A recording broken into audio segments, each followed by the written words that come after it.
Next, if you take the Kerala, so 10. This is the infant mortality rate of Kerala. Next, if you see here Bihar, so Bihar 38 persons are dying from 1,000 births. Okay, so this data is taken in 2016. Okay, so the source is there. So Economic Survey 2017 to 18 volume 2. So Government of India National Sample Survey Organization report number 575. So this is the source. This is the source of report. From this report, according to this report, so here this is the ratio. Okay, this is the statistics and data. Now if you take this literacy rate means what?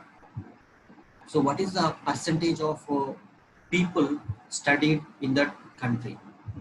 So example here, actually we are comparing this literacy rate into 100%. Okay, if you take the total population literacy rate as 100%, then how many people are educated? Means, so here in Haryana, if you take Haryana is having 82% of total population of that state is educated persons. Okay, next Kerala. So Kerala is having the country's highest literacy rate. So almost every people are educated. So 94%. 94% means, so it is approximately very near to 100%. But actually this is 2011. But actually in the year 2016, they said that the literacy rate of Kerala is 99.9%. So almost was ready to reach 100%. Okay, but actually by this time, by the 2020, it may be 100% for this Kerala. That is a 100% literacy rate means, so every person has educated except the children, small children. Okay, every person are educated people. So that is the literacy rate. Next, if you take this Bihar, so Bihar is having very less literacy rate, 62%. Okay, this is the Bihar is a very in the total country only it was very backward. Bihar state, just only 62% of total population of Bihar is educated, but remaining the person was not educated. But if you take the other states, almost other states are greater than this Bihar. Okay, so this is the literacy rate. Next, net attendance rate. So per 1,000 persons, secondary stage, age 14 to 15 years. So this data is from 2013 to 14. So what is the net attendance rate means? So see here, it is the total number of children of age group of 14 to 15. That means people the age of the school. So below 10th class or 10th class, they comes under the children age. That is from 14 to 15 years. So here, attending the school as a percentage of total number of children in the same age group. So this is the net attendance rate. What is the, so we are taking the 100%, same like as this literacy rate. So example, I'm taking this Haryana. Okay, in the Haryana example, the people who are going to the school are considered into 100%. Then how many people are attending for the school? Means, so within this 100%, so just I'm taking the 100 people. Okay, so we are taking the sample of 100 people. Okay, and we are comparing within these 100 people. So here, within these 100 people, so if you take the people who are going for the school, so for every 100 people, that means just we are taking 100 people who are going to the school. So within that, how many people are attending for the school regularly? Means just only 61%.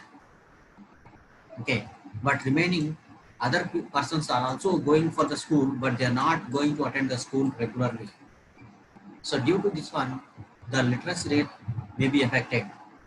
Okay, so this is the net attendance rate.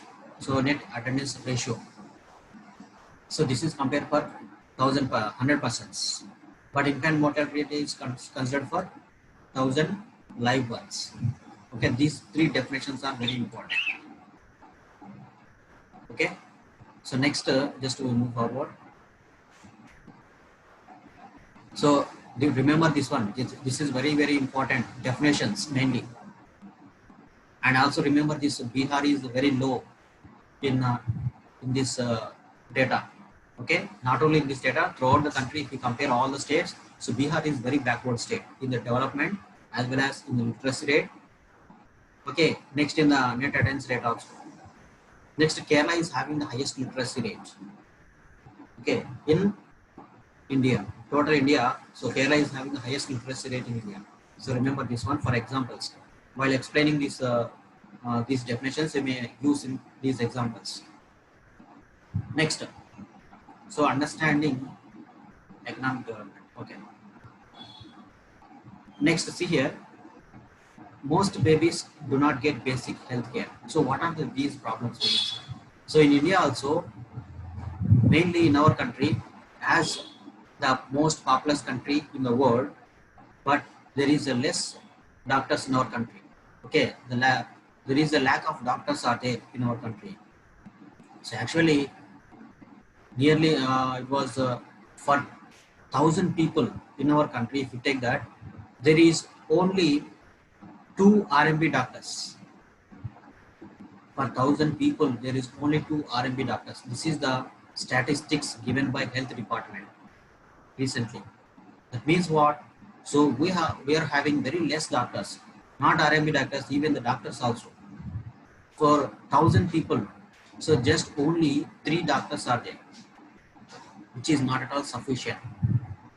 Okay, so doctors should be more when compared to the population, so that the people will be in the good health. But here, so that is the statistics given here. So it is a present statistics. So from this, what we can tell means, so India, most babies do not get the basic health care. So that is one of the drawback in our country.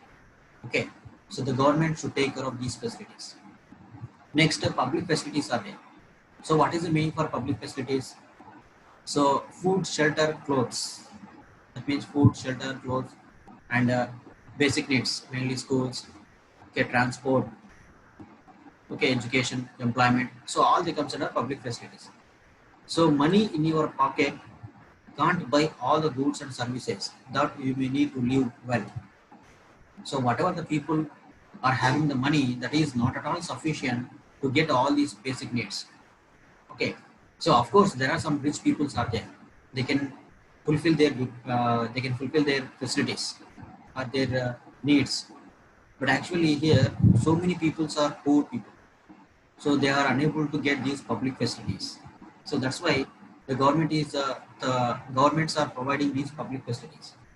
But though they are providing, but it was not reaching to the poor people. Okay, so this is the question of our public facilities. Government is providing that, but there is no quality in that. Okay, but some crores of rupees are spent. Example, if we take this government school example, in the government school, some crores of rupees are spent than these private schools for this infrastructure and also the buildings and everything, transportation, so everything. Some crores of rupees are spent for development of these public schools, that is government schools. But they, if you compare this private school and the government school, so it was a lot of difference will be there. Okay, we can't see but actually private schools are having very less income when compared to government's income. Okay, government's expenditure is very high than these private schools. So that is the position of our country and also the states. Okay, not only in the school sector, if you take the others also. Suppose if you take this other examples, any means example, okay, whatever it may be. So in many fields, so government is nothing but, so all people will think that we can neglect, okay, we cannot follow the rules like that. So private means, so example, if you take any government company, so the facilities are very less. But if you take the private companies, you can see these high facilities with the less expenditure. Okay, that is the difference. So that is where is the default means here the functioning of the government is not good. Its formation is good, okay, but its functioning is not at all good. So that is the problem here. If all peoples are worked properly, then all the facilities will be increased. Okay, so here example is given. So the government schools. Okay, and suppose if you see private schools, so we can see this with the advanced facilities. But here the expenditure is very high for this. Okay, all the expenditure will be grabbed by the politicians. Okay, so that is the drawback here in our country. That is called as corruption. Okay, next, so here also some of the examples are given. So look at the data and table here and care. Okay, so Tamil Nadu 90% of people living in the rural areas use ration shop, whereas in West Bengal only 35% of rural people do so. So here, sir, there are some differences are there. In Tamil Nadu, 90% of people are using this ration shop in rural areas. Rural areas are just villages. Okay, villages are using. But whereas here West Bengal is there. West Bengal, they are not going to use these ration shops. Why? Because there the quality was not there. Okay, the politicians are grabbing all these facilities, and also there is no particular awareness in the West Bengal when compared to Tamil Nadu people. So Tamil Nadu people are very much having awareness of this collective of this ration shop like that. But in the West Bengal, so most of the people they they do not have this access to these even ration shops also. So that is the difference in our country. Okay. Next, see here. So next one is educational achievement of rural population of Uttar Pradesh. So here one state is given the example, that is Uttar Pradesh. So Uttar Pradesh is having all its it is given based on males and females. So literacy rate of rural population. So rural means what?